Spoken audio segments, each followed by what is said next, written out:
Hi friends, welcome to Telugu GK tricks. Friends, ఇవాళ మనం part 5 trick to remember waterfalls ఎలా గుర్తుపెట్టుకోవడం అనేది చూద్దాం. ఫ్రెండ్స్, నా ప్రీవియస్ వీడియోస్ కూడా చూడండి, అవి చాలా సింపుల్గా అండ్ ఈజీగా ఉంటాయి. అండ్ ఫ్రెండ్స్, ఇది చాలా ఇంపార్టెంట్ టాపిక్. ఇప్పుడు వాటర్ ఫాల్స్ ఏంటో చూద్దాం. లాంగ్ షయాంగ్ వాటర్ ఫాల్స్, ఇది మేఘాలయలో ఉంటుంది. లాంగ్ షయాంగ్ వాటర్ ఫాల్స్, ఇది మేఘాలయలో ఉంటుంది. Next one, Nohkalikai water falls, ఇది మేఘాలయలో ఉంటుంది. I repeat, Nohkalikai water falls, ఇది మేఘాలయలో ఉంటుంది.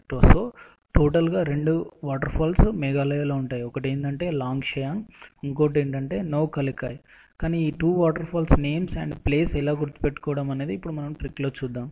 చూడండి ఫ్రెండ్స్, మేఘాలయాన్ని సపరేట్గా విడదీసి చదివితే ఏమని వస్తుందంటే మెగా ఆలై.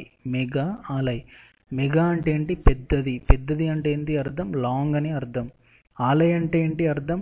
టెంపుల్. అందరికి తెలుసు ఆలయ్ అంటే ఏంటి? టెంపుల్. సో మేఘాలయని లాంగ్ టెంపుల్ అని గుర్తుపెట్టుకోండి.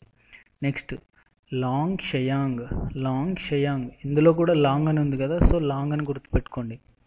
నెక్స్ట్ నో కాలికాయ్, చూడండి ఫ్రెండ్స్, నో కాలికాయ్, దాంట్లో మధ్యలో కాళీ అని ఉంది కదా, సో దాన్ని కాళీమాత అని గుర్తుపెట్టుకోండి. ఓకేనా?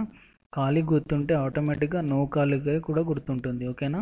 కాళీమాత అంటే అందరికీ తెలుసు కదా, ఫేమస్ గాడ్. ఓకే ఫ్రెండ్స్, ఇప్పుడు నేను ఈ 3 new words, long temple, long, Kalimata, ఈ 3 వర్డ్స్ని యూజ్ చేసి ఒక ట్రిక్ చెప్తాను, స్టోరీ లాగా. ఆ ట్రిక్ ఏంటో చూద్దాం. A long Kali temple, a long Kali ఆలై అంటే ఒక పెద్ద కాళీ ఆలయము. ఓకేనా? ఒక పెద్ద కాళీ ఆలయము. ఇక్కడ కాళీ అంటే ఏంటి? నో కలికాయ్. లాంగ్ అంటే ఏంటి? లాంగ్ షయాంగ్. ఆలయ్ అంటే ఏంటి? మేఘాలయ్. సో ఈ సెంటెన్స్ గుర్తుంటే ఆటోమేటిక్గా మీకు 2 వాటర్ ఫాల్స్ గుర్తుంటాయి. లాంగ్ అంటే లాంగ్ షయాంగ్, కాళీ అంటే కాళీమాత, ఆలయ్ అంటే మేఘాలయ్. ఇప్పుడు చెప్పండి, ఈ 2 వాటర్ ఫాల్స్ ఎక్కడ ఉన్నాయి? మేఘాలయలో ఉన్నాయి. సో ఫ్రెండ్స్, ఈ ఒక్క సెంటెన్స్ గుర్తుపెట్టుకోండి, ఏ లాంగ్ కాళీ ఆలై. ఇలా ఒక 4-5 టైమ్స్ మనసులో అనుకోండి, ఈజీగా గుర్తుంటుంది. Thank you friends. నా వీడియో నచ్చినట్లయితే షేర్, సబ్స్క్రైబ్ మరియు మీ ఫ్రెండ్స్కి షేర్ చేయండి. All the best for your upcoming exams. Thank you. Have a nice day.